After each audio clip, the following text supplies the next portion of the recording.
नेहरूंच्याबद्दल आज आपण खूपच काळजी घेण्याची गरज आहे.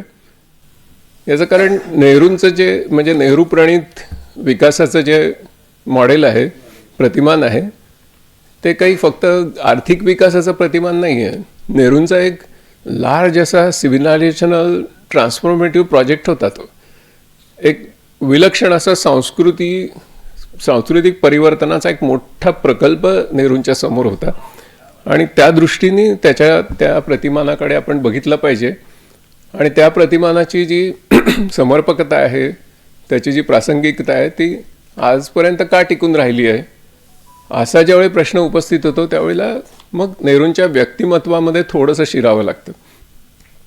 तर काही जे नेहरूंचे गुण आहेत ते भारतासारख्या देशामध्ये ज्याची एक सांस्कृतिक बहुविधता आहे, अशा देशामध्ये नेतृत्व करणाऱ्यांना फार मार्गदर्शक आहेत.